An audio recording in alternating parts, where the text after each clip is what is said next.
What is the scariest outdoors experience you've ever had? Whenever I was scared as a kid, my dad had always told me that in life, you should not be scared of ghosts. Fear the living because they can actually hurt you. In my late teenage years, I came into some money after my father took his life and I received an inheritance from him. At the time of my dad's passing, he and my mom owned a cabin up in Oregon by Mount Bachelor. I quit work, packed up my snowboarding gear, grabbed my dog and headed up in my dad's car to the cabin. Now this was our family cabin that my parents rented out throughout the year when we were not using it. My first 2 days at the cabin were normal and nothing out of the ordinary happened. The third day came around and I was going through my usual routine of playing with my dog, playing games and watching DVDs. That day it was pretty heavy snowfall, so I did not feel like trekking down the hill to the main road in my car and decided to stay in. That's when things started getting a bit weird. In our area there were only 2 other cabins adjacent to ours. All other cabins aside from these 2 were around a mile away from ours. Surrounding us was mostly forest and very tall pine trees. Both these cabins were empty, and from the past couple of days I knew that no one was currently staying there. Around midday, while outside with my dog, I noticed what looked like footprints in the snow around the area surrounding our cabin. It was snowing, so the footprints looked semi-fresh, like someone had been there in the last 20 to 30 minutes before me. I thought that maybe someone was staying in the cabin near me that I may not have noticed. Maybe they were shut-ins like me. The prints led away from my cabin and they disappeared in the snow towards the dense part of the trees. Disregarded the footprints and went back inside. Nighttime came around and I decided to head to bed. My dog Midnight was laying on the bed with me when I noticed his ears perk up to a standstill and listening position. This was followed by him quickly jumping off the bed and running downstairs to the living room. I lay in bed and stayed silent and could hear him moving around downstairs back and forth. After around 5 minutes he ran back upstairs to me and started to do his doggy dance for the sign that he had to pee or that he wanted to go outside. I can't say no to him, so we both went downstairs to the outside driveway for him to do his thing. Only, he didn't want to pee. As soon as we were outside he started to pull on his leash, trying to drag me to where he wanted to go. He kept looking into the dense part of the trees where the prints had been earlier, but he also kept sniffing the side of the house and looking up towards the roof. After he figured out that I was not going to go to where he wanted, he sat himself down and just stared into the darkness. A bit unusual for him, but alright. Maybe there are forest animals out there that he wants to chase down. But screw this. Did not want to chance anything, so I pulled him back inside and we both headed back upstairs. Around half an hour later I was lying in bed when I heard what sounded like hooves walking on my roof. It was only a series of around 6 steps, and I rationalized that it could be a pine cone falling from a tree onto the roof, or maybe a kind-hearted forest animal running around. But here's the thing.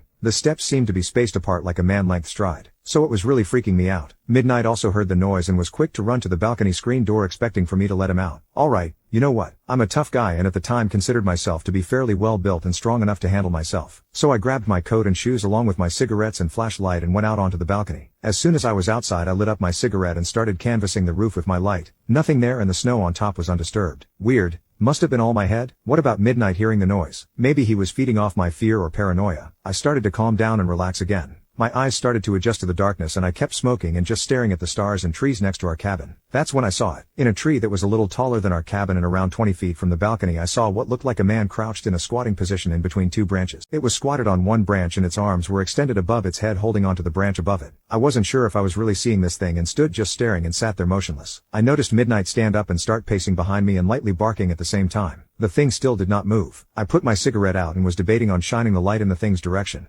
but something in my head kept screaming not to. So I walked backwards to the inside of the room and pulled Midnight with me. Once inside I locked the door and shined the light in the thing's direction, but there was nothing there. I shut the curtains to the screen door and